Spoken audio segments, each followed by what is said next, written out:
Shalom to my brothers and sisters who are called the bride of the Lamb, and shalom, shalom to the scattered Hebrew Israelites, for you are called the bride of Yahuwah. And Yahuwah is the Most High God of Abraham, Isaac, and Jacob. Shalom. Today I bring you a video of some things that I've been meaning to get back with you about that I've been working on. Because as I was doing more research on the wheat, I came across this.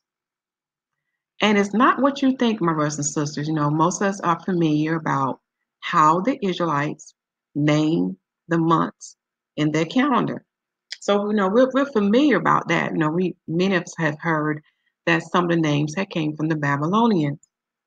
But I'm here to tell you, my brothers and sisters, it goes deeper into that. I mean, it goes deeper than that. Words, names, titles, they mean something. And they also tell us deeper things. And the reason why we need to look at this, because it ties into, what's the word I'm looking for?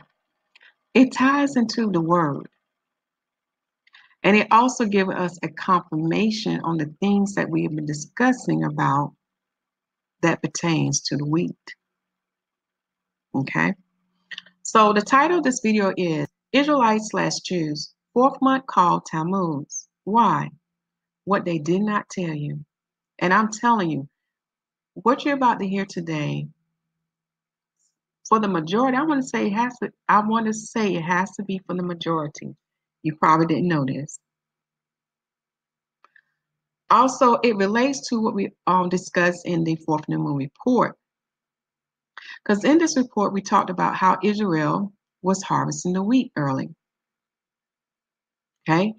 This video here will give us the answers that we are seeking that pertains to Leviticus chapter 23, verse 15 through 16. So now let us begin. We're first going to open with some verses because you're going to begin to learn about what is true and what is not true and how to identify or what to use to identify what is true and not true. Okay? As soon as I can get to my verses. Let's give this a while. There we go. Still taking a while.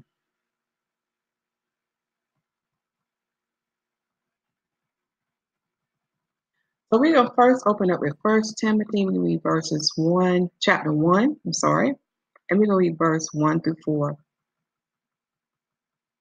For it says here, Paul, an apostle of Yahushua HaMashiach, by the commandment of Yahuwah, our Savior, and Master Yahushua HaMashiach, which is our hope. Unto Timothy, my son, in the faith, grace, mercy, and peace from Yahuwah, our Father, and Yahushua HaMashiach, our Master/Rabbi. As I besought thee to abide still at Ephesus, when I went into Macedonia, that thou mayest charge some that teach no other doctrine. Now, what doctrine is Paul talking about here? Teach no other doctrine. When you learn about the holy feast, which is the Passover, and which bring you into Pentecost, known as Shavuot, you will learn that the Passover was teaching us to purge ourselves from the doctrines of men. So in this verse here is clearly identifying that we should teach only the doctrines of Yahuwah. For his prophets, his scribes, his servants, who has written his holy word in their sacred scrolls and books, they was chosen by our Father. Okay? Let us continue. Verse 4. Let me read on some of verse 3. It says here, charge some that they teach no other doctrine, not to give heed to fables, endless genealogies, which minister questions, rather than edifying which is in faith, so do. So here in verse 4, many of the people who are indoctrinated by the Roman Christianity often misinterpret this verse because they think we don't supposed to look at genealogies.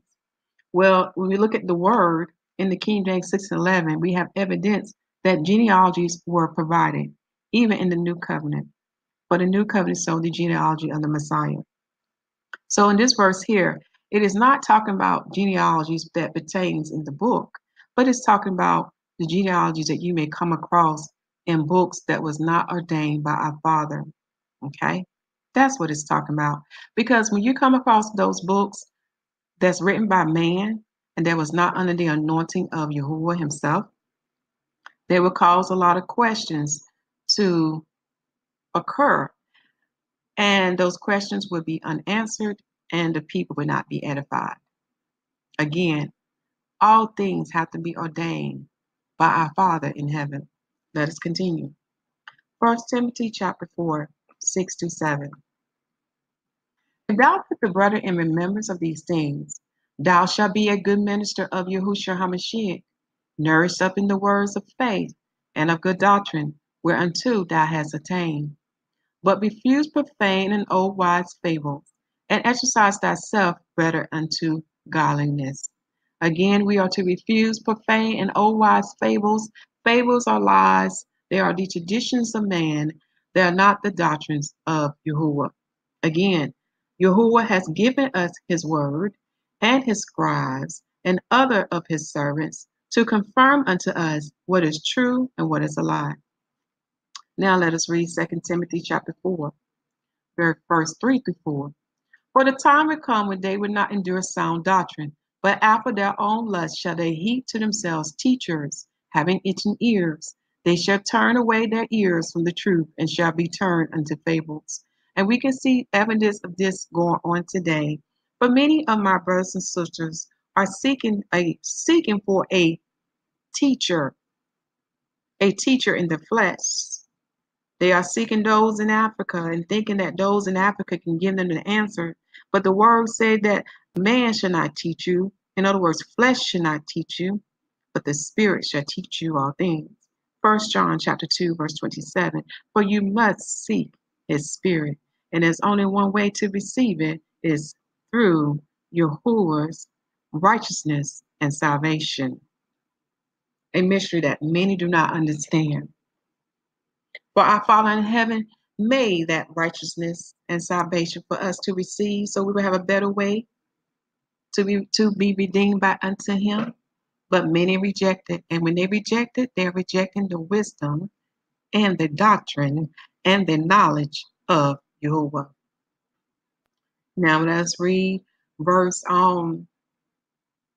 let us read Titus chapter 1, verse 9-14. Also, the Father want me to mention to this. Notice in verse 4 that they would turn their ears from truth and seek out fables. They would seek out those lies, seek out those traditions and customs of the Israelites who are not of my Father.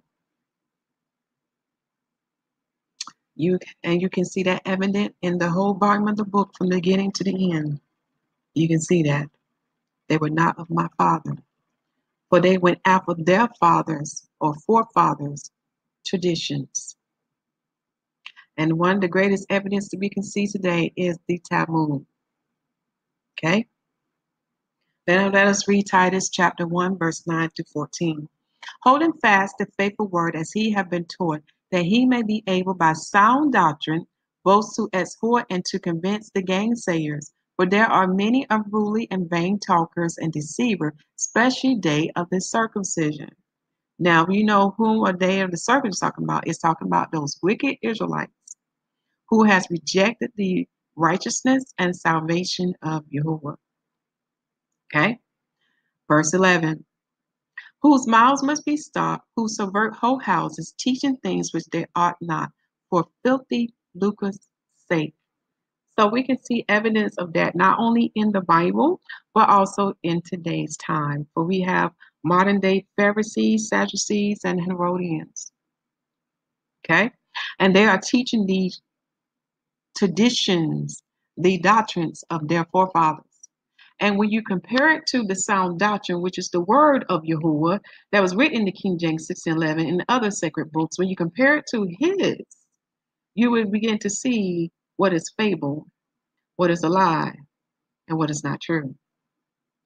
Okay? And again, they do it for money, power, wealth. They want men to follow them.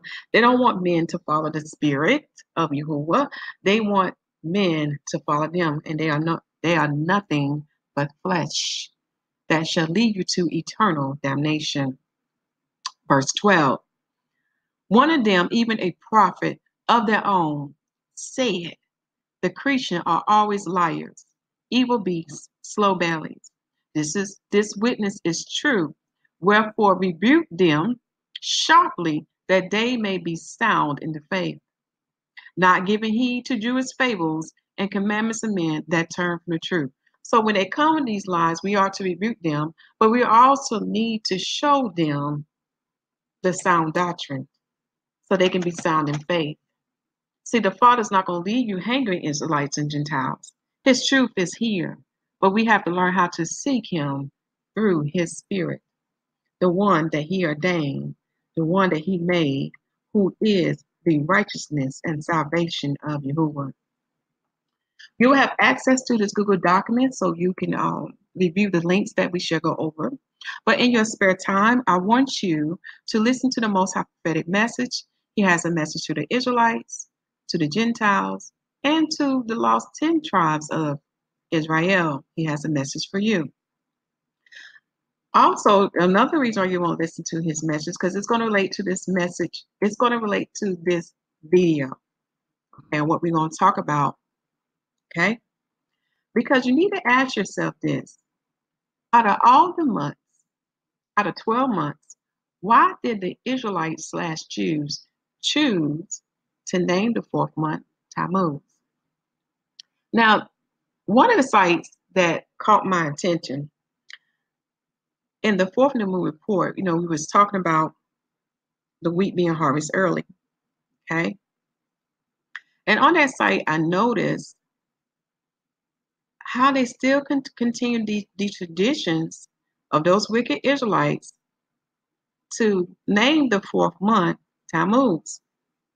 And for those who are familiar with Tammuz, for those who are not familiar with Tammuz, it is a deity, a god of the heathens, okay? So we can see even today that the Jewish people who are the sons of Esau and the son of Japheth continue this tradition today. For here on that site, I went on that site today, and I took a picture of it. We see here they have Tuesday, June the 26th, 2018, and they labeled this month as Tammuz, the 13th day, 5778. Time in Israel, when I took the picture of this time, was 3:59 p.m. Israel Daylight Saving Time, okay? Take this time to pause your screen to review that. So that really caught my eye. I said, dang, they still continuing that? Yeah, which makes sense. Was they not taught by my people, the Israelites, those wicked Israelites? And what did they give them? The Talmud.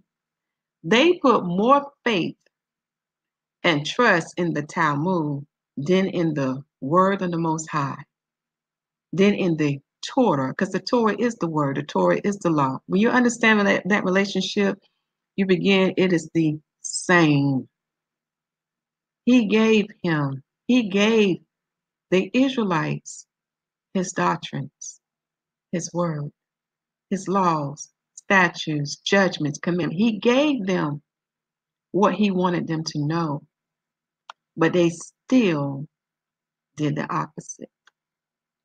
Okay, so we can see that evident today. Now, in the next photo here is a picture to confirm it to you that they usually harvest their wheat and barley in July. Okay, and I know you're probably thinking, what is going on? Okay, especially them keeping Shavuot in May of this year, 2018. Again, when you read Leviticus chapter 23, verse 15 to 16, it gives you the formula. You are to count 7 complete Sabbaths And after the seventh Sabbath, you are to count 50 days.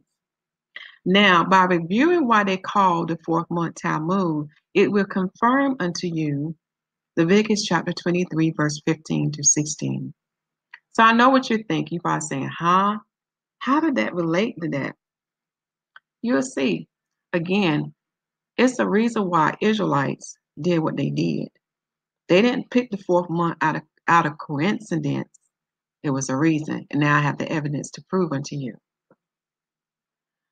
So as I was doing more research about the week, I came across this website the website is titled Nehemiah's Wall. And in his article, he gives very important information about the fourth month. Information that you may not be aware of, Israelites and Gentiles. But the title of the article is called Don't Call It Tammuz. And he written this article in June the 15th, 2018 AD. Okay? But before we proceed, we need to get understanding or the history or the myth that pertains to Tammuz. Okay? Before we begin with his article. So now we're going to go to this site here first, because I like to have more than one witness to confirm what he wrote is the same. Remember the word said you must have 2 or 3 witnesses. So that's why we're going to the other sites first before we read his, because this information that I'm giving to you is something that you probably did not know. Okay?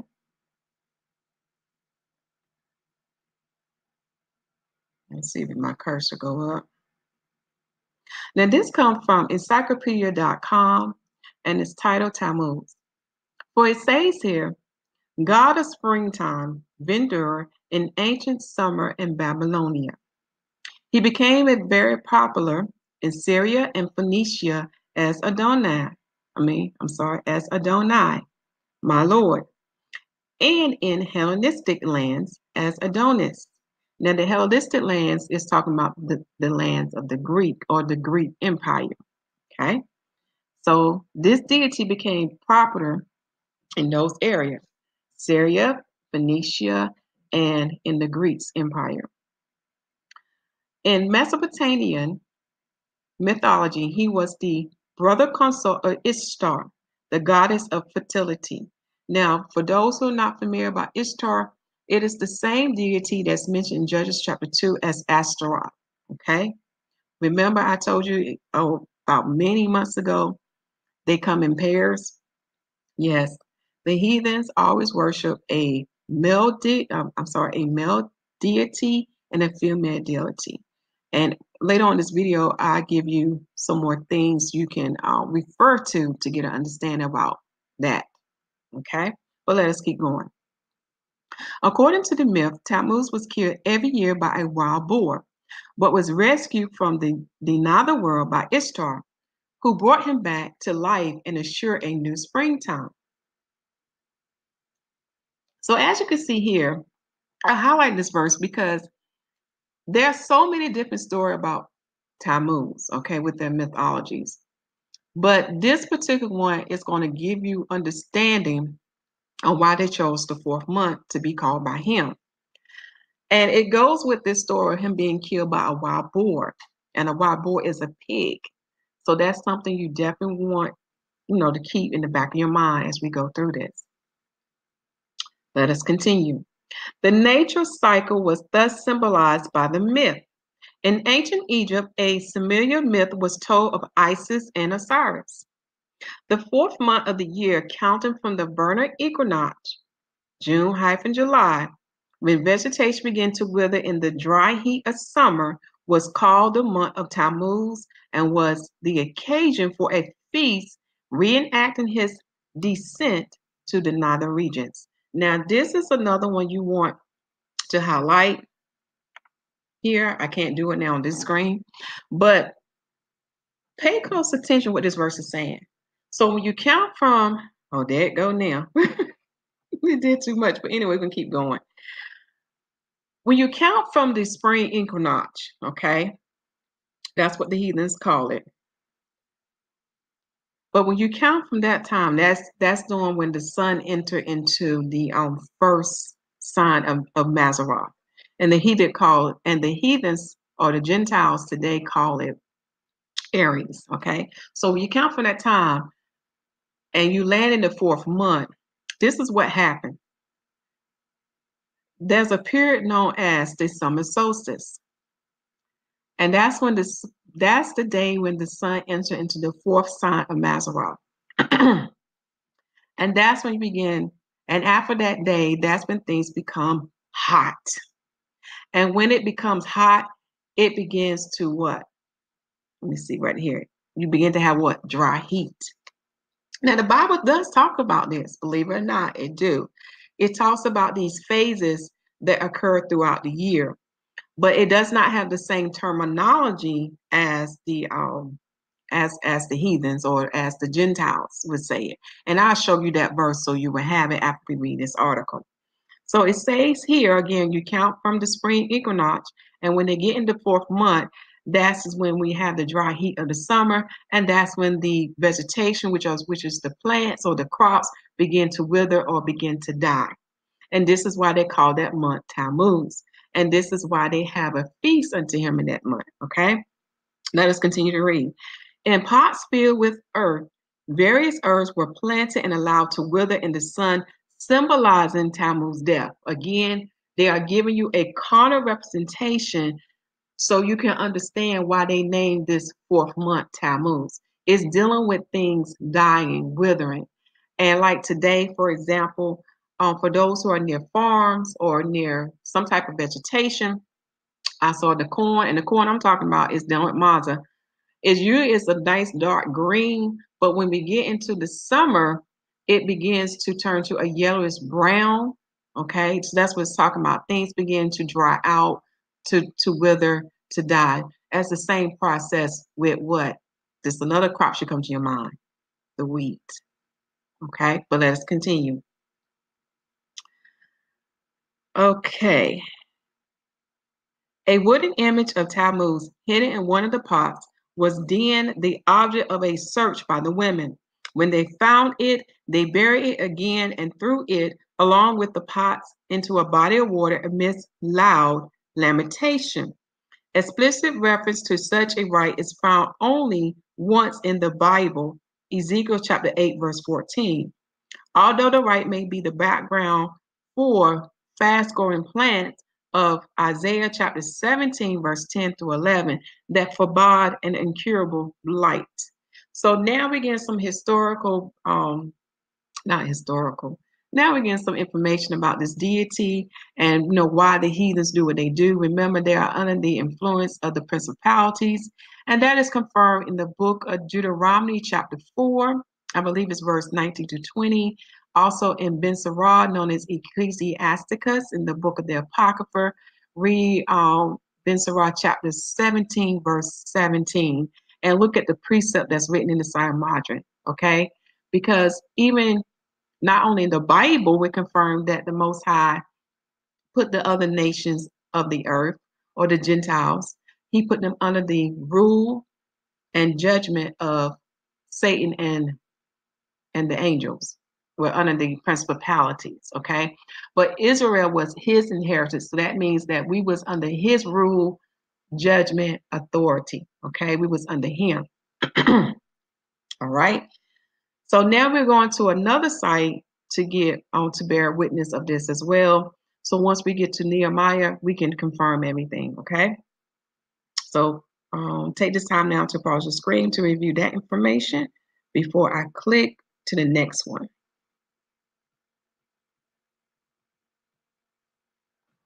So make sure I scroll down some. Okay, so that's it for that one.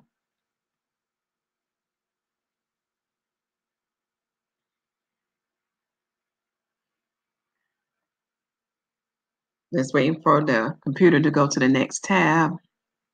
And what I'm going to do, I'm going to close out some of these tabs as we go because it slows down things.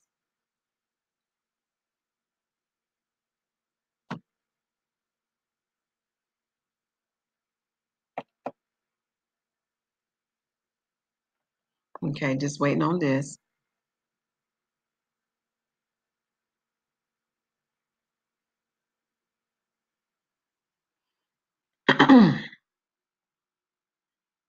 Okay, there we go. So I'm going to try to close this tab out, what we just read, and hopefully that'll help.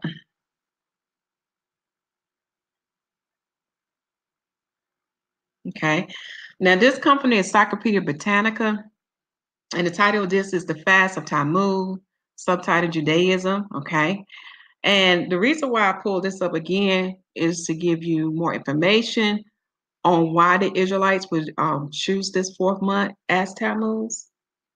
Okay, but it also going to relate to the scriptures that we just read. Okay, it say here, Fast of Tammuz, a minor Jewish observance on Tammuz the 17th that inaugurates 3 weeks of mourning. See, 3 weeks that culminate in the 24-hour fast of Tisha B'Av. Though probably an adaptation of some pagan festival, the Jewish people have associated the fast with several unhappy historical events. The breaching of the walls of Jerusalem by the Babylonian king Nebuchadnezzar in 586 BC, the capture of Jerusalem by Titus in 70 AD, the breaking of the tablets of the law by Moses, the burning of the Torah, the suspension of whole offerings, and the cessation of sacrifices, and the erection of idol in the sanctuary by the Romans. Now, those who have access to the 1611 Bible and access to Josephus, because I do believe Josephus was appointed by our Father to write down these historical events, because now you begin to see what is fable, what is Jewish fable, and what is of the Most High. Okay? Now, when we look at this information, we was talking about the fast of Tammuz, they want to say that on the 17th day of Tammuz, of which basis the 17th day of the fourth month, they have a period of fast, the Jewish people. Now, for those who have a copy of the works of Josephus, they're going to say that the breaching of the walls of Jerusalem was done on the 17th day. Well, let us go to Josephus now, okay? We're going to look at with Nebuchadnezzar. We're also going to look at with Titus, and then we going to look at the calendar because they got some incorrect dates here. Okay, this is what I'm talking about with sound doctrines that's of the Father that he had appointed himself. So now let's go to the work of Josephus.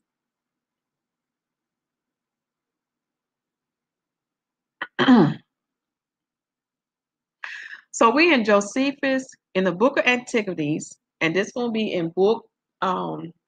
And you need to go to chapter 8. We only have to read one sentence because this is going to explain everything. They want to say that Nebuchadnezzar breached the walls of Jerusalem on the 17th day of the fourth month. Even in the Bible, you're going to learn that the city was taken on the 9th day of the fourth month in the 11th year of the reign of Zechariah. I'm sorry if I said that incorrectly because I know my tongue. So in order for him to take the city of Jerusalem, don't you think the walls had to be breached before the 9th day of the fourth month? Think about it. Okay, so that take care of that. Now we're going to the time of Titus. Okay, so bear with me. We need to go to the Book of Wars, and we need to go to Book 5. Okay, Book of Wars, and we're going to Book 5. So I want to show you this. This is why it's so important that we check behind them, because now we can see what is truth and what is a lie.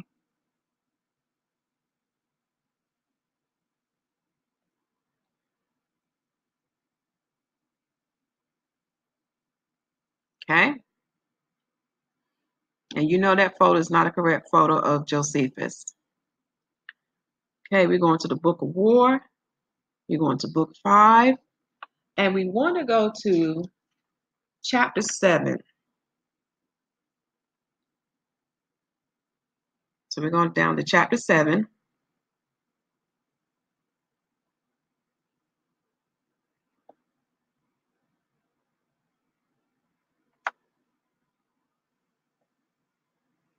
Okay. And then you want to go into number 2. And it's going to be at the end of this paragraph here. I'm going to highlight it so you have it. For it says here, now this is in the Book of War, Book 5, chapter 7, section 2. And for those who have the book, it starts at number 302. For it says here, and thus did the Romans get possession of this first wall on the 15th day of the siege, which was the 17th day of the month of, forgive me, I cannot pronounce that. That is the second month of the Most High calendar. Okay. When they demolished a great part of it, as well as they did of the northern parts of the city, which had been demolished also by Celtius formerly.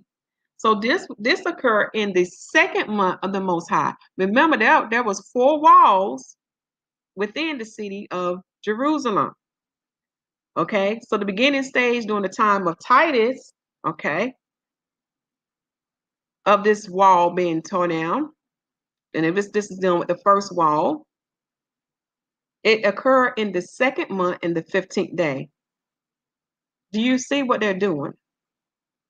Now they do have the correct date of the daily sacrifice being ceased. I mean being ceased, because Josephus do write that in his book. And for the sake of time, I'm gonna go to my calendar so I can pull that up for you so you can have.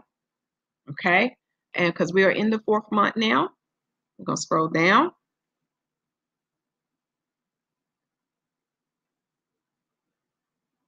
And I'm going to close that tab out so that way it can save us some stuff here. Save us some time. I'm going to scroll down yet. I have to give this a couple minutes. But on the 17th day of the 4th month,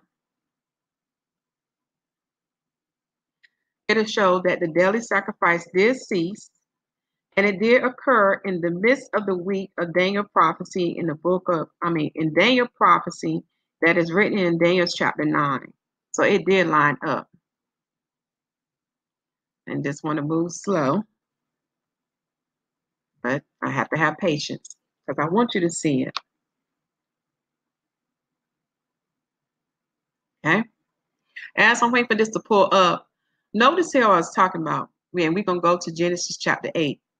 Remember, it says that the death of that deity occurred in the heat day of summer. When you go to Genesis chapter 8, verse 22, you will see that it gives you the different phases that occur within the year. Okay. And one of those phases is dealing with hot. If I say this correctly in the word, it is a chom, okay? So for us as Israelites, we wouldn't say like summer, we would say chom, okay? Because in the Bible, how it separates the seasons of the year, it is say summer, then you have hot, then you have winter, and then you have cold. And we'll talk more about that in another video. But I do want to give you the scripture. And we are in a time of harvest. Okay, that's the Hebrew word for that. Okay, so we're now in the 4th month. We are still in a time of harvest, and we are in a time of hot, known as chom or heat. Okay, now the Gentiles would say summer. All right, it's still taking a while to come up. So while that's taking a while to come up, I'm going to go to my next tab here so you can have.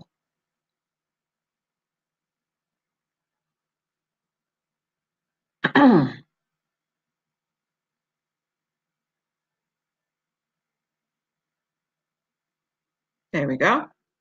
For in Genesis chapter 8, verse 22, it says that while the earth remaineth, seed time and harvest, and cold and heat, and summer and winter, and day and night shall not cease. Okay? So these things will not cease. All right? They are still going on. Seed time is usually during the month of, make sure I had to say the number, say the name. It usually occurred within the 8th to the 9th month, but I'm leaning more to the 9th month. And because on the heathen's calendar, it falls in late October to November, or most of the time you will have them to seed in November. So that's why I was leaning more to the 9th month. Okay. When you study the periods of the rain, I so far what I'm finding that the early rains will probably fall in the 8th month. Okay. But that's still ongoing. Then the harvest time is during the summertime, right? We can see that in the month of Abib, all the way to the year's end, leading up to the 7th month, known as Ephraim, and then in the Babylonian tongue, they would say, well, in the Babylonian name, they would say Tishri. Okay. Now we see here cold. Cold occur after the winter solstice, and you can see evidence of that because now the water would become what? Like ice. Okay. So you will have snow, you will have frost. Okay. You can see evidence of that. And then heat, which is hot, or tom, that occur after the summer solstice, and we can see evidence of that, especially with the vegetation withering or turning brown, no longer green. Okay. And then summer will occur in Abib. Well, I'm sorry, let me correct. Summer occur in the 1st month because we do have 3 lights we're working with. We gotta look at what light to dictate what season. Okay. And then winter will occur make sure I get this right, in the 7th month. Okay. So that's how the word defined the seasons. Again, it's nothing like what the Gentiles say. And remember, this is English. You have to go back into Hebrew to understand what these words mean. It's not what we was taught in school. Okay. So instead of saying spring, summer, fall, winter, we would say summer, heat, winter, cold. And then half of that year is the time for is a time for harvest. And the other part of that year is because it's not for the other part of that year, because it's for a certain part of that year, which is fall and winter, they have a time to seed. Okay. Sorry about that. So I'm going to leave this tab up. Hopefully this tab will respond. Let me see, would it go down? Yes, it's going down. Oh, thank you, Father. I want you to see this on the 17th day of the 4th month. This year, our summer solstice fall on the day 7 of the moon. Okay, so the first day of summer fell on the 21st of June. Okay, and we go from sundown to sundown. So from June the 21st to June the 22nd. All right. Now we're going to look for the 17th day of the 4th month. I do want to point this out. This is why we fast, Israelites, according to the word of the Most High. We fast on the 9th day, not on the 17th day, but on the 9th day. Again, that's a Jewish fable. Then on day 17 of the moon, you will see here that the sacrifice and oblation deceased, and what that's talking about is talking about the daily sacrifice. The Bible will also call it the continuing burnt offering. All right, that's another name for it when you study the Torah. Okay, and you can find that in Daniel chapter 9, verse 27 in the Book of War, book 6, chapter 2, section 1, number 93. Okay, and this year it will fall on the heathen's calendar, known as Satan calendar, on July the 30th on June the 30th to July the 1st. from sundown to sundown. So take this time now to pause your screen. So now that I had just showed you, that's what I mean. And that's what the book of Timothy and Titus was telling you about these Jewish fables. Beware of this, because they would do this. They would insert what they learned from the Israelites, and the Israelites learning from their forefathers, okay? And you would see it has nothing to do with Torah. It has nothing to do with the word or with his prophets or the book of songs or with the scribes such as Josephus. It has nothing to do with, I'm sorry, I'm going to correct myself. Josephus was a Pharisee, but it has nothing to do with what was written in these books. And I do want to say this. I thank the Father that he allowed Josephus to write these things, because now we can see what is true and what is not true, because he even talks about the Pharisees, even though he was one. He talks about them, and he lets you know that they didn't do the things that was in Torah. He writes that. It's in his book. So I thank the Father for his book. And yes, I can see where the Gentiles insert certain things. Again, this is why we take Josephus' works and we compare it to the Bible and to other sacred books such as Jubilees, Enoch, and Enoch have first and second, okay, and other sacred books. We compare these things, and when we compare the word of the Most High, we can see what is true and what is not true. And again, it takes his spirit to open your eyes and your ears, and then you can see these things. So take this time now to pause this screen here before I take this away, because I just showed you about some of the lies. Oh, another thing I need to show you, because they would lie about when the breaking of the tablets were. Okay, so let's find that out. I need to go back to the calendar. Thank you, Father. So let's go back to the calendar so you can see when did the breaking of the tablets occur. Okay. We know on day 28 of the 4th month, they made a golden calf. Okay. But on day 29th of the 4th month, that was the day when Moses came off the mountain. Okay. And he completed his 40th night. Okay. And he came off the mountain, and that's when the tablets was broken. Again, they has given a lot of false information. But if you go back in the word, is at 1611, you'll get the correct dates of when these biblical events occur. Okay. Now I'm going to take this away, so we don't longer need that. Now for our next witness.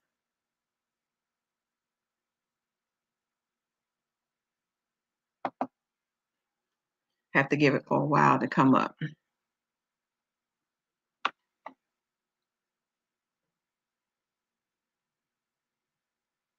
So while I wait for that to come up, you will also find, with the Jewish people, that they will mourn from the 17th day of the 4th month to the 9th day of the 5th month. But that's for another topic or another video. But you will actually find that it's actually supposed to be the 10th day of the 5th month. Okay. Now, for this witness, I found this on the Jewish Encyclopedia. For it says here, Babylonian deity supposed to be referenced to Ezekiel chapter 8, verse 14. He is regarded as the husband or sometimes as the son of the goddess Ishtar, who descended to Hades every year in the 4th month, named after him, and remained there till the following spring.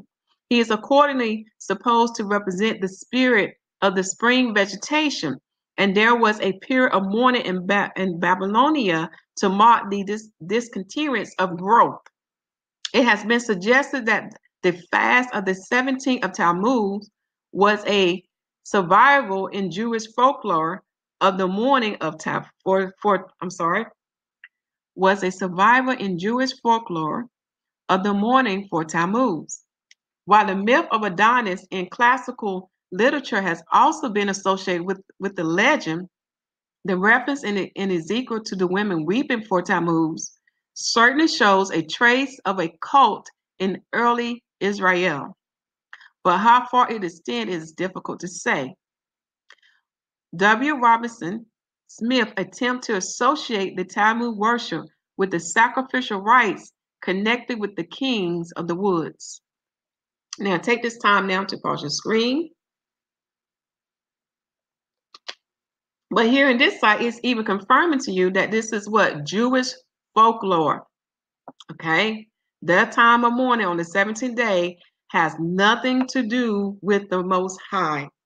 This is something that man has come up with. All right? Another thing to point out, we can see why the 4th month is chosen to be named after this deity. Okay? We can see that it does relate to spring vegetation or the crops dying, them turning from green to brown and then withering away. All right. It also confirms of his death being on the summer solstice. And we'll go to another witness that will confirm this. So now we can see all the pieces of the puzzle coming together. So I'm going to take this site away. Now for the next witness.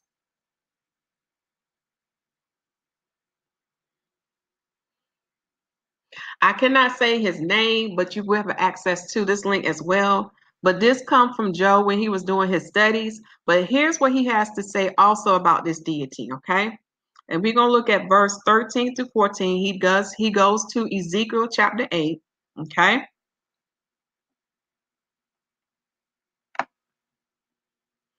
Not only were these elders involved, but the women gathered together in the temple were also doing horrible things. They were worshiping and weeping for Tammuz, a Babylonian deity. Now, to understand what this is all about, we have to go all the way back to the time period of just after the flood and look at a man named Nimrod, who was involved in leading the people in the building of a tower to reach up into the heavens, a tower to worship the heaven by, called the Tower of Babel. Now Nimrod married to Semiramis, also known as the Queen of Heaven, and they had a son named Tammuz. The thing we need to understand is that Semiramis claimed that this child was born to her while she was still a virgin, and she was impregnated by a beam of light brought forth by the sun god, and Tammuz was born on December the 25th. Sound familiar? Nimrod and Semiramis also had a daughter who fell in love with Tammuz, and they was eventually married, and one day he was out hunting. He was attacked by a wild boar and killed. His wife was so overwhelmed by this that she mourned, fasted, and prayed for 40 days to the God of the netherworld.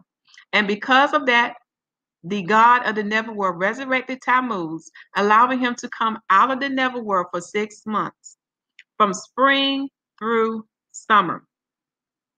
And then he was to return to the netherworld for 6 months, from fall through winter. And thus, this must have been a period of time when winter was upon them, because the women was weeping for Tammuz. Now, don't forget that this was pagan in origin, and this worship was now occurring in the temple area by these women, the place they were to worship God. Okay, so let me pause here. This is confirming to us why the 4th month is chosen for this deity. He was killed by a boar, okay, according to their mythology, all right? And they had a period of fast, mourning, and prayers for this deity. Now, when we get to Ezekiel chapter 8, you're going to notice that the time when the Israelite women did this was not in the 4th month, but it was in the 6th month. But you need to ask yourself why. Why would they name the 4th month after this deity and be mourning in the 6th month? And we only have a record of them doing this one time within that book, okay? You need to ask yourself why. Meditate on this, and we'll discuss more about that later on in this video. But just think about it. And I'm going to give you a little hint. It has to do with the season of heat, okay? The season of hot. And there's 3 months that would fall in the season of hot. The 4th month, the 5th month, and the 6th month. Okay? Let us keep going. Number 2. One other note before we move on. When Constantine had his so-called conversion experience and made Christianity the state religion, not to offend anyone, he adopted many of the pagan practices. allowing the priests to come right in and bring their influence into the church. For instance, we celebrate the birth of the Messiah on December 25th, when in all actuality, it is the birthday of Tammuz. The 40 days of weeping and praying and fasting that was done by the wife of Tammuz is called Lent in the Catholic Church, which then leads right into the resurrection of Tammuz, which we call Easter. These are all pagan ideals that the church has incorporated. Okay, so some of y'all are probably familiar with that part, but I just want to get the mythology or the history that actually pertains to the 4th month, so we can see how this all plays in together. Okay, so now I'm going to take this away, see what we have left. Now we're going to go to the best part. Here we have a Jewish person telling you, well, telling his own people or telling the world not to call the 4th month Tammuz. Now you want to really listen what he has to say. Okay.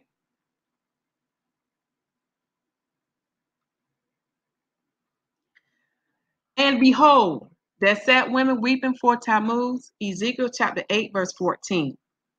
Most modern Jews refer to the 4th month, the 4th Hebrew month, as Tammuz, the name of a pagan fertility deity mentioned in the book of Ezekiel. The prophet Ezekiel described a vision in which an angel brought him to the temple in Jerusalem. Then he brought me to the door of the gate of YHWH house, which was towards the north, and behold, there sat women weeping for Tammuz. Ezekiel chapter 8, verse 14. Now, my brothers and sisters, now we get into the nitty-gritty. You want to highlight this verse, but you want to definitely underline these words, towards the north. Why do you think the women, let's see here. I'm sorry. Why do you think he brought him towards the north? Okay. The gate that was towards the north. Why do you think he did that? We're going to get the answer as we further read in this article. But I really want you to think, because remember think about what I was talking about in the beginning of the video. Why did the Spirit of the Most High bring Ezekiel to the gate that was towards the north? For the next paragraph. Okay. In the 19th century, archaeologists began to uncover archaeological remains that shed light on the ancient pagan religion that led the Israelites astray. Today, we know the women were weeping over Tammuz because he was a fertility god who represented the life cycle of wheat. Now, that word you definitely want to highlight. But now we are seeing a correlation with the 4th month with this deity, or it relates to wheat. Okay. In Israel, wheat becomes ripe in early summer when the wheat plant dies, leaving behind a viable seed that can be planted the next year. This is another one you want to highlight. When does the wheat become ripe? In the early summer. Okay. It is ripe in the early summer because the wheat is no longer green, it is brown. So the plant, begins to die and leave behind a viable seed that can be planted the next year. The winter rains provide moisture, causing the new wheat crop to rise out of the ground. Unlike in Europe and North America, the summer in Israel is characterized by a dry period with no rain, in which everything green dies. And the winter is characterized by rain with abundant growth and life. So, sorry about that.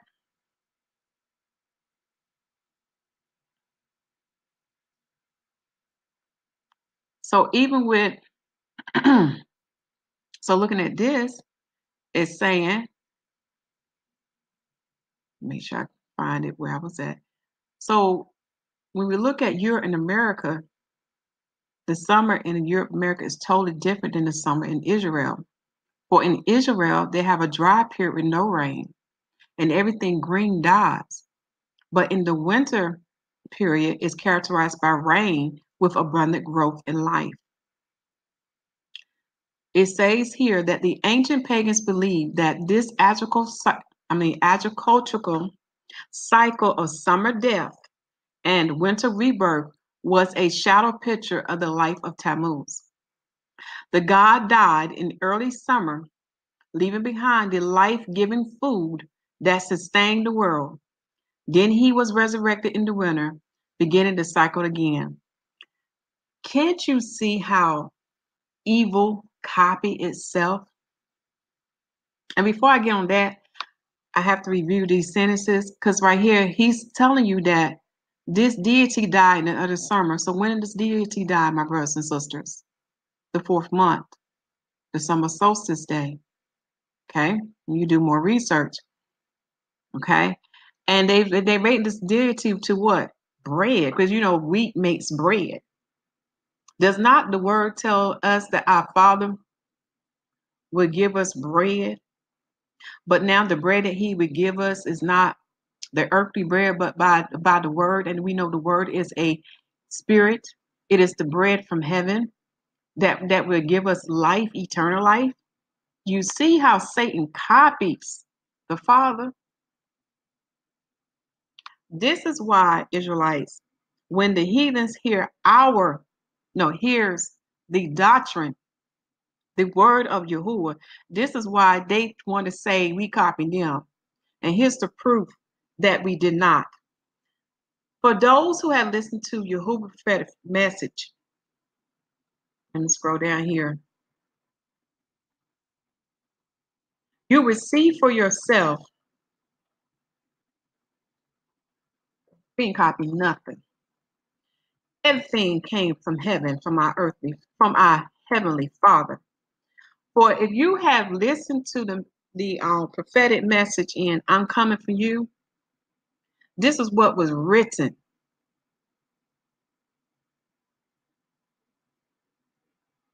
Okay, get this screen off. It says, I'm coming for you.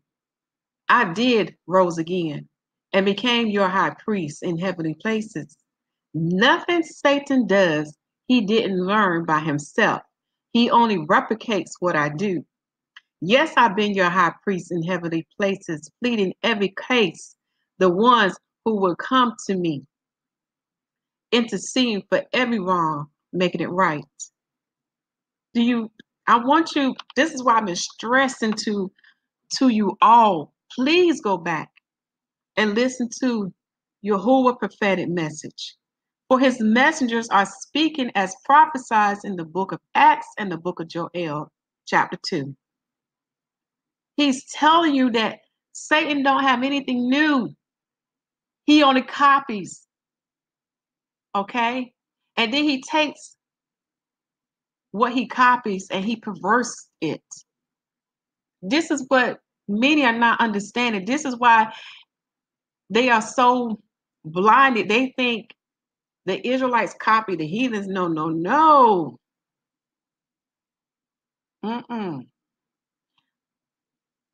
Their principalities copy Yahuwah and they perversed it.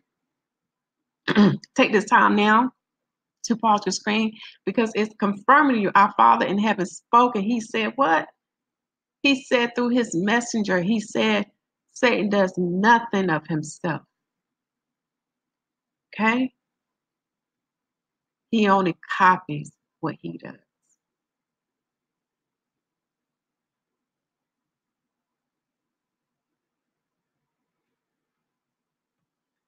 So, reviewing this paragraph here, what we just read, we learned that the reason why the 4th month was named Tammuz, it had to do with the wheat.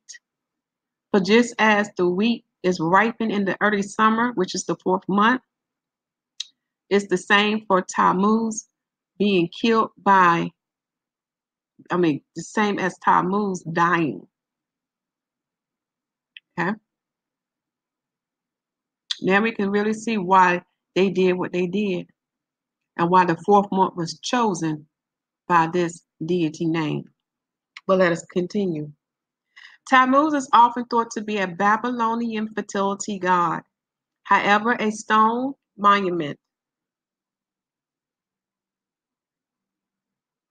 Hold on for 1 second. I gotta take care of this, my brothers and sisters.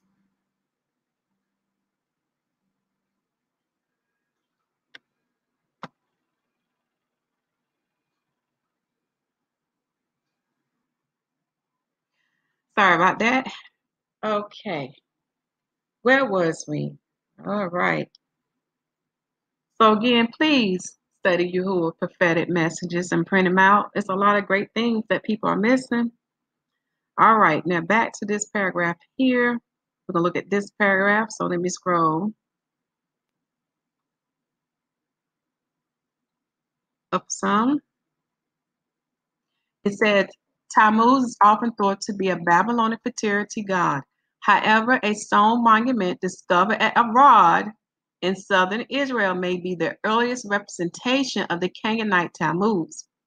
In the Arad stela, see above image, dating to the early Bronze Age, shows a personified grain deity standing and lying down. Archaeologists have suggested that these represents the death and resurrection of Tammuz. Okay, let's go back up so you can look at that.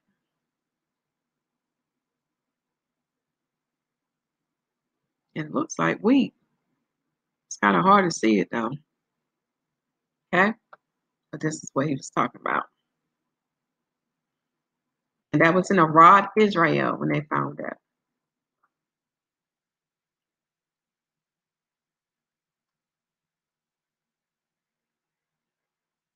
Yeah, it does like what you said, was a personified grain deity. Okay. Later Israelites in the time of Ezekiel adopted this pagan belief. The women was weeping over Tammuz because of his tragic death, which brought life to the world. Today, echoes of the worship of Tammuz survive in Jewish traditions. See, I'm talking about man's traditions again. The name Tammuz itself only appears in the Bible in reference to this pagan deity. However, Jewish tradition adopted the name Tammuz for the fourth Hebrew month. Over the centuries, the pagan origins of the month of Tammuz were forgotten, only to be rediscovered in modern times. Jewish traditions considers Tammuz to be a month of mourning, and biblical Jews even observe a fast on the 17th day of the month. They also refrain from listening to music and other joyous acts from the 17th to the end of the month. The origins of these mourning practices have become obscure over time. And today, traditional associates, and today, traditions associates them with the destruction of the temple. Little do they know that mourning during the month of Tammuz began long before the destruction of the temple with a mourning over the death of Tammuz. Now, this article has given us a lot of great information, and it has confirmed what the word has been teaching us about the true month of Shavuot, the true month of the wheat harvest. Okay. Now, I'm glad we reviewed the other websites because I confirm to you that the 17th day of mourning has nothing to do with the Most High and His Word. It has to do with Jewish fables, Jewish traditions. The works of Josephus have confirmed to you when the first wall was breached, okay? And there's many other times after that when he goes in detail about the other walls when they were breached. So the only thing they had correct was that the daily sacrifice did cease on the 17th day of the fourth month, which fall in line with Daniel's prophecy in Daniel chapter 9, okay? But the other things that they were doing is incorrect. Even when Moses broke the stone tablets of the Ten Commandments, you will learn it occurred on the fourth day. I mean, not fourth day. It occurred on the fourth month on the 29th day, which was his completion of his 40th night, okay, in Mount Sinai. So here, I want you to take this time now to pause the screen to review this paragraph. I'm also going to look over this paragraph to make sure I didn't miss anything. Okay. So looking at this whole article here, this confirms that Shavuot, known as Pentecost, aka Feast of Weeks, occurs in the 4th month, not in the 3rd month. We even have proof that this Jewish person is admitting that the wheat is only ripened in the 4th month. Right here in this paragraph, you look right here. He confirms that. We also have 2 news articles from Israel that confirms to you that when they had to harvest the wheat, they acknowledged it was early. Okay. They know the wheat is only ripened in summertime. And in the biblical terms, the wheat is ripened in the time of heat, the time of hot, or the time of chom. Okay. Something to really think about. Now, the last thing we're going to look at, oh yeah, I do need to go to this because I did ask you that question. Here's another proof to let you know that the wheat is only ripened in the 4th month. He went to Ezekiel chapter 8, verse 14.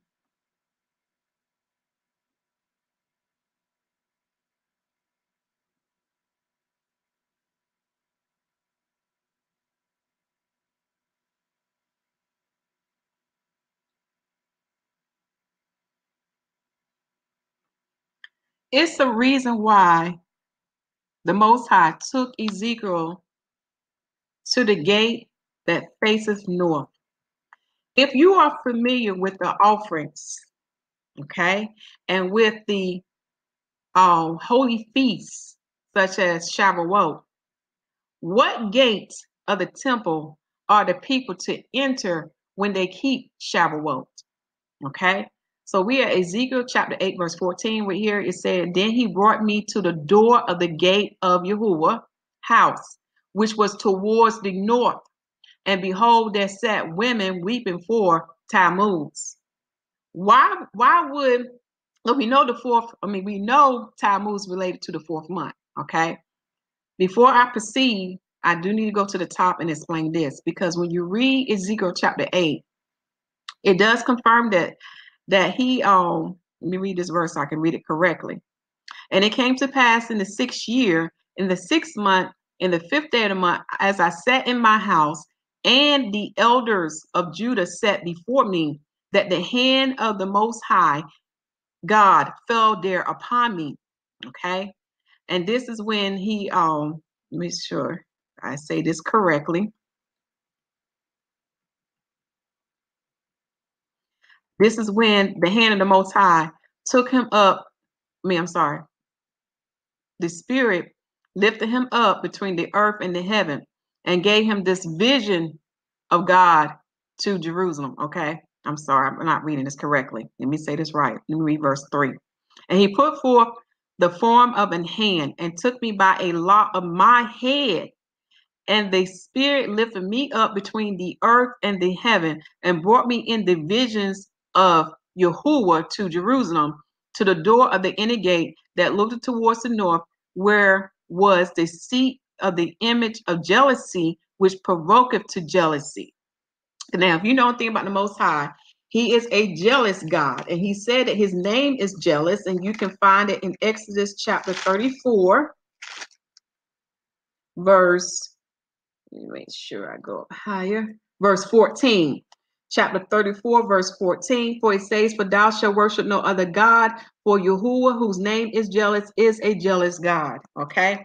So it's the reason why Nehemiah, when he saw the women weeping for Tammuz, it's the reason why the Most High brought him to the door, the gate that faced towards the north. Again, you have to know Torah inside out.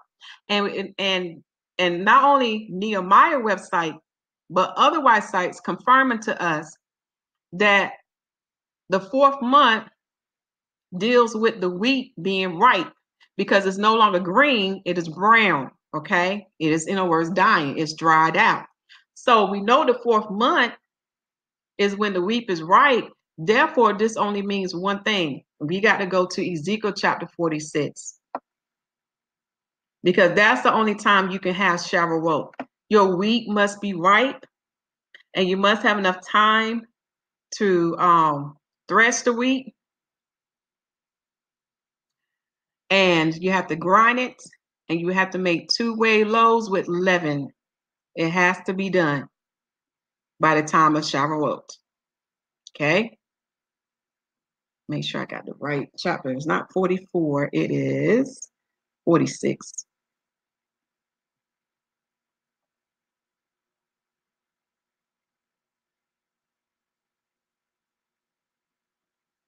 So while that's pulling up, I do want to discuss to you. But I said, but he saw that vision in 6 months. You got to understand the seasons. We're in the season of hot. So what month falls in the season of hot? The fourth month, the fifth month, and the sixth month. So on the heathen calendar, you will have June-July, July-August, and August-September. Okay. So they were still in the season of heat / hot / June. Okay. Now we're in Ezekiel chapter 46. And this is what the Father said. Because remember, in his kingdom that's coming, he has a specific day and a specific gate where the people will enter to keep his holy days and holy feast days. And here's the proof, verse 9. But when the people of the land shall come forth before Yahuwah in the solemn feasts. What are solemn feasts? These are sacred assemblies, holy gatherings, public gatherings at the temple. And some of his solemn feasts are, you have the Feast of Unleavened Bread, you have the Feast of Weeks known as Shavuot, and you have the Feast of Tabernacles. Okay, this is what he's talking about. Notice this now. But when the people of the land shall come before Yahuwah in the solemn feasts, he that enter in by the way of the north gate to worship shall go out by the way of the south gate. And he that enter by the way of the south gate shall go forth by the way of the north gate. He shall not return by the way of the gate whereby he came in, but shall go forth over against it. So again, this is why he brought Ezekiel to the north gate when he saw the women weeping for Tammuz. Okay, so that is to confirm unto you that Shavuot can only occur in the fourth month, because the wheat is only ripe in the fourth month. I do highly recommend that you read the book of Ezekiel and that you study these offerings and holy days and holy feast days, because now you can see why, when my people fell into idolatry, how they associate certain things on what the Most High taught them. Okay, you can see the connection, because they don't do these things by coincidence. It relates to something. And the word had told us through his messenger. I want to go back to here. He told us through his messenger that Satan didn't learn anything by himself. Okay? He only copies what the Father does and what the Son does. All right? Now, when you go to Nehemiah website, he does have this. He talks about the Lunar Sabbath, and we definitely want to go to that because, again, remember, he's a Jewish person. He is a convert, okay? So he's not going to have the full understanding about the Most High calendar, because in the book of Genesis, he tells us, he gives us the lights to know the days, the times, and the seasons. All right, you got to understand how that calendar worked that the Father made. He gave us the sun, the moon, and Mazzaroth. All right, so the thing I want you to hear, and bear with me, he gave his version about the Lunar Sabbath. All right, so I'm going to play this for you. I have to play this on my cell phone so you can hear it, because the audio can't be recorded through this device here that I have. So bear with me while I'm pulling it up. But what he says here in this paragraph, Tammuz and the Lunar Sabbath preview, July the 12th, 2017. This is a special preview of my support team study entitled Tammuz and the Lunar Sabbath, in which I talk about the origin of the Lunar Sabbath theory, its connection with Tammuz, and when Shemitah is. Philip wrote, very informative, thank you. Support team studies are my way of thanking you for your support. Join the support team and listen to the full episode of Tammuz and the Lunar Sabbath and hours of other special in-depth studies. Remember, these are Gentiles, okay? And I do want to point this out because many of y'all gonna say that the Israelites copied the Babylonians. When you pull up what days the Babylonians say is the rest, is the day of rest, okay, which the Hebrew calls Shabbat, is not even on the same day. But let me let you hear this. You are listening to Nehemiah Gordon's Raw Stream of Torah Consciousness. Thank you for supporting Nehemiah's ministry. Look for Hebrew Foundation. Learn more at nehemiahswall.com.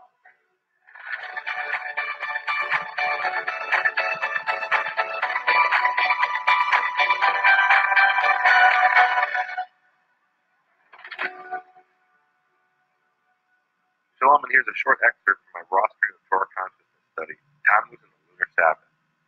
Enjoy. When I was studying at Hebrew University, they taught us about how there was this great discovery in the 1800s of millions of Jewish documents. So the millions of documents are actually Babylonian documents, and they're actually, most of them today are in the British Museum. Some of them are actually in Germany because the archaeological sites of Iraq were pillaged by the Germans and the British. And they started to translate these documents. And then there was a period in biblical studies, secular biblical studies, I should say, called Bibel und Babel. And it's in German because it was mainly in Germany. And in English, that means Bible and Babylon. And everything in the Bible was somehow, they attempted to connect it with something in Babylon. If you wanted to write a doctorate or a paper, a scholarly paper back in the late 1800s, you had to be somehow connecting Bible and Babylon. Now, today, scholars look back and they kind of have a smirk and they say, it's so silly. Not everything comes from Babylon, and these connections were so tenuous.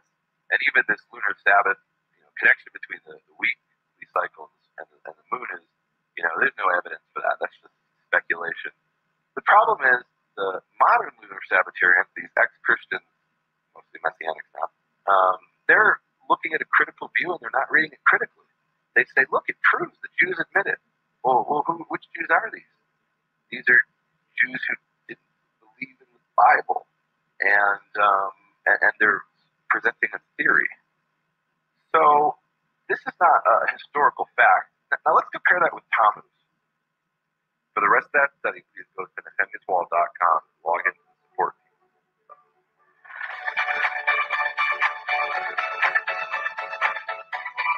You have been listening to Nehemiah Gordon's Raw Stream of Torah Consciousness. Thank you for supporting Nehemiah's ministry. Look for Hebrew Foundation. Learn more at nehemiahswall.com.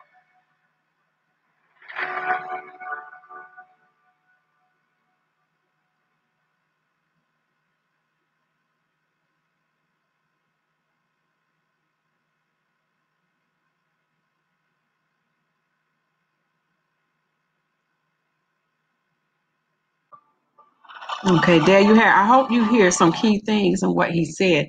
Notice what he called the believers, Messianic. Then he gonna say that they got the information about the lunar Sabbath from Jews, and then he gonna say those Jews were not believers in the Bible. Y'all got to pay attention between the lines. Here's something that you don't know. Now, I had stopped saying lunar Sabbath because the word was teaching me that these lights work together to form his Sabbath day. And to understand how these lights work together, you have to go back and look at the history of the Gregorian calendar. And I'm going to make this short and straight to the point. You will learn that the Gregorian calendar is behind. It does not follow no circuit in the heavens. It don't follow the sun, nor does it follow the moon. Okay. They also have also when they made corrections to their calendar because they was days behind, they didn't even start on the correct day of the week. No. So when you look at the history of the Gregorian calendar, you will learn it would never give you the Sabbath day. It would never give you the correct weekly format, okay? Not whatsoever. It would never give you the correct month, the correct year, etc. Everything about that calendar is incorrect. It has nothing in there that is true. And that's what the prophet Daniel was talking about in Daniel 7. And it pertains to the curse that the Most High put on Israel because of them falling into idolatry, as you can see here, as confirmed not only in Ezra chapter 8, but in the other books of the Bible. Okay, so what I'm stressing to you is the comments that Nehemiah made about the lunar Sabbath is incorrect, and I don't call it the lunar Sabbath. I tell people my Sabbath is dictated by the heavens, and it is. And when you study these three lights, the sun, the moon, and Mazzaroth, you begin to understand how the heavens dictate the Sabbath. Everything has to fall on the correct Sabbath day. You have to understand what I'm saying. That's a clue. Everything has to fall on correct Sabbath day. So that's what I leave as that. Now, when he talks about those Jews, when they found evidence of them keeping the Sabbath based off the heavens, okay, he said these Jews didn't believe in the Bible. Also, notice what he called the believers. He called them what? Messianics. When you go back and study history, you're gonna learn that there was a sect of us that they label us as rebels or heretics, that kind of thing. Even in the book of Acts. And one of the names they would use to call our sects are Nazarene, which makes sense because we follow the Messiah, we follow the Lamb. Another word you would see they would use is Ebionites. And guess what? This word can be found in your 1611, and it can be found in the works of Josephus, because that's what they label Josephus as, because he also too was a believer. When you read the dissertations, you will see that. And he only referred the gospel to that was written in the Hebrew language. He didn't get the gospel that was written in the Greek language. All of this stuff is written in his book, and you can see it. But for those who have access to the 1611 Bible, there is a video that I do talk about this, and it's called "Why Some Israelites Not Call Themselves Christians." You can look at that, and it also gives you the resources. You can click on the Google document.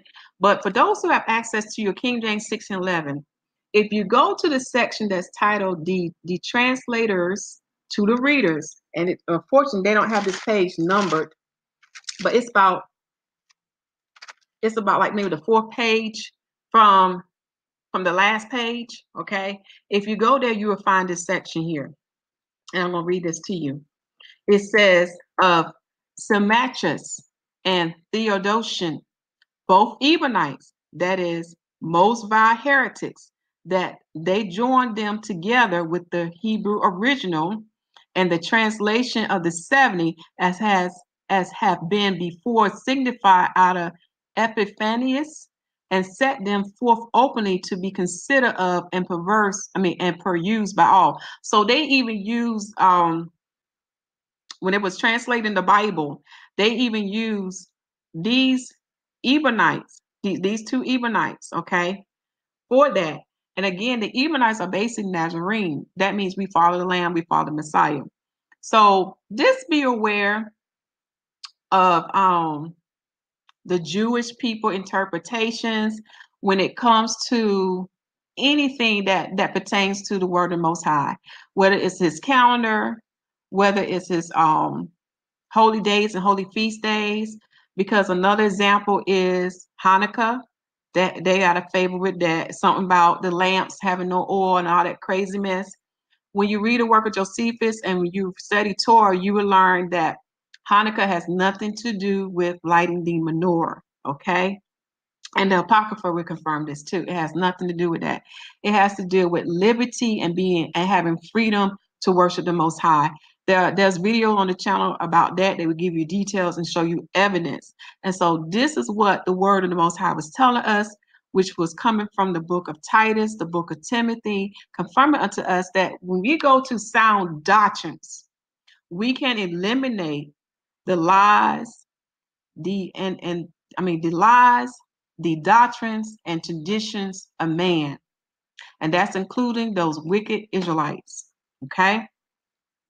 So to close things out, I do need to mention this before I close this out. Let's see.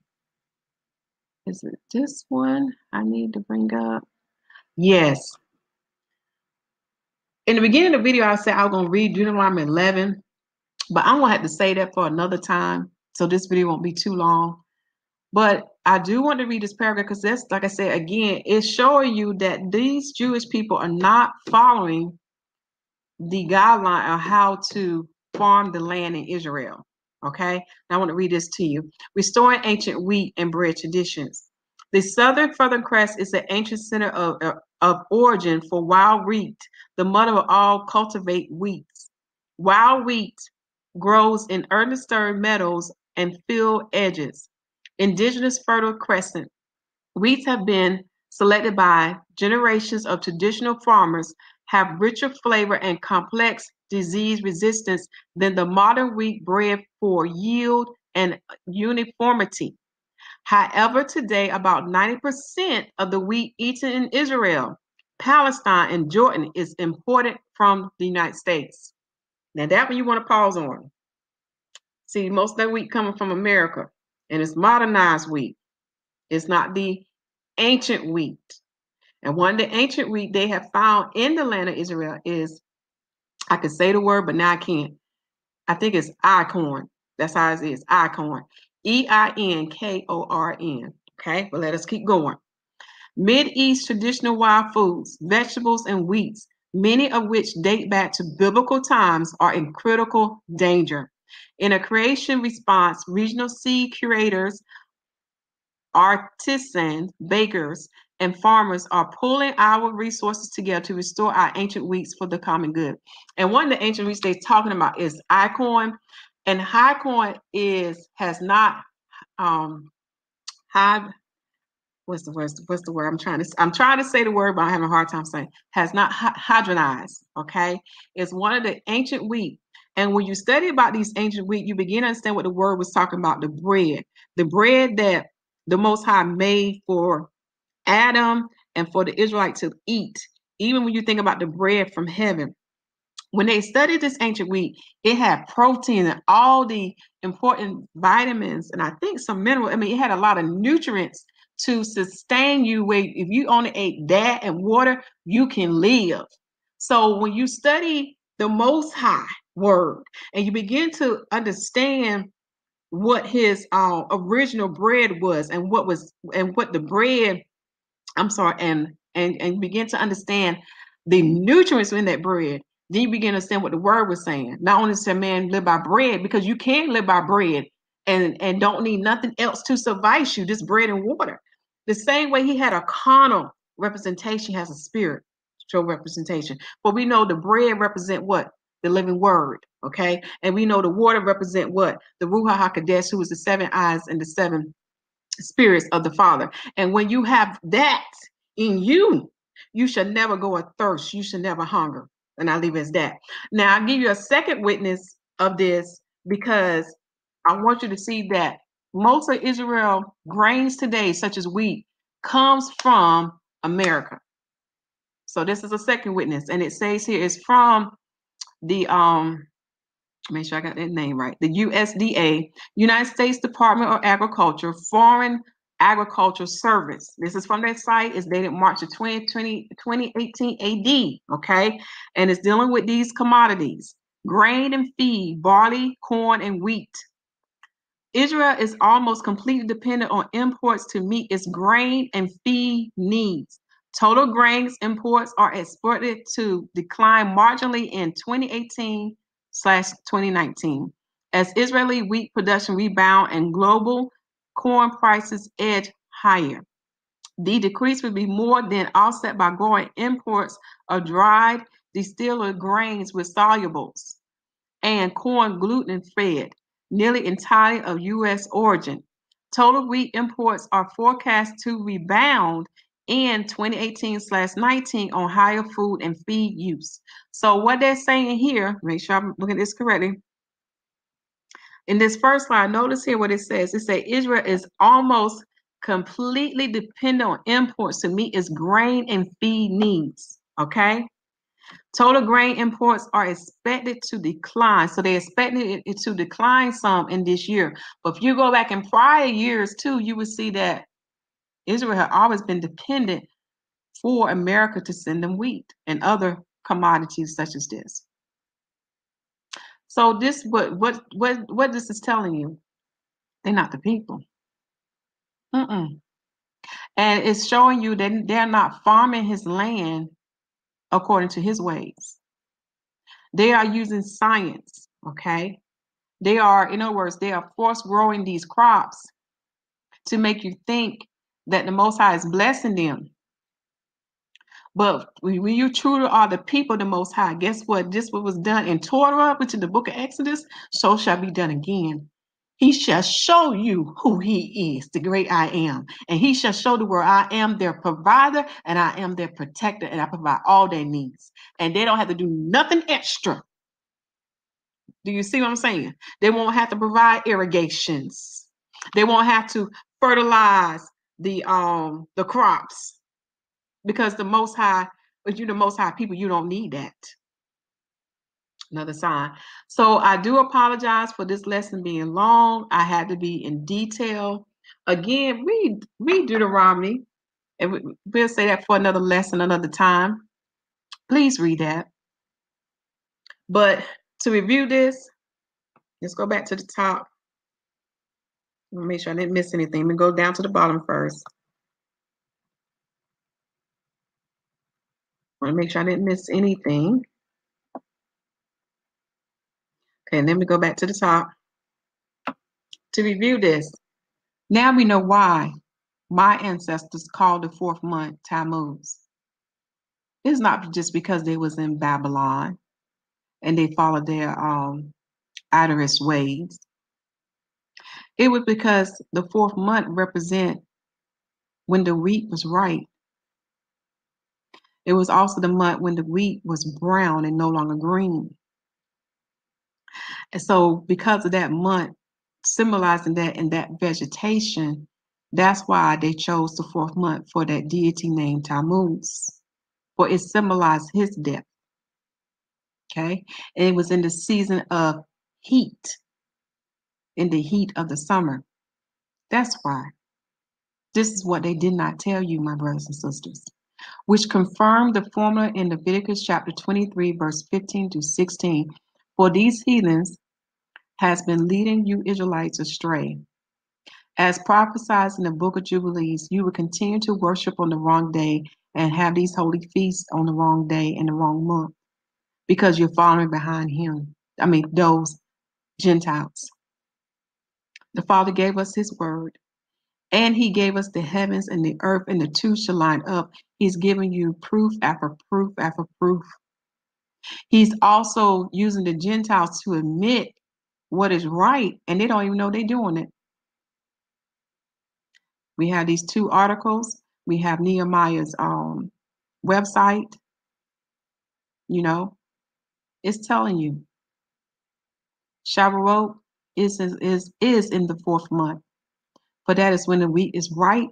At the same time, when the mandrakes are ripe, that's when you have the wheat. All right, continue to preach the gospel that the kingdom of heaven is at hand. Make sure the people receive salvation as written in Romans chapter 10 and baptize the people in the name of Yahushua HaMashiach. For the Lamb set the example of the water baptism and the Holy Spirit baptism. And the apostles continued them both. And when you have some time, check out the channel so you can get an understanding of multi-prophetic messages, how these deities come in pairs, and on the Most High calendar. Okay?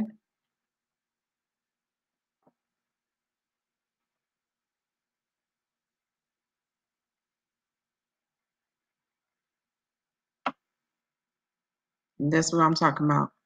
They come in pairs. Remember, they copy the Father and the Son. Here's the one on the calendar. Seek his word and allow his spirit to teach you all things. Shalom.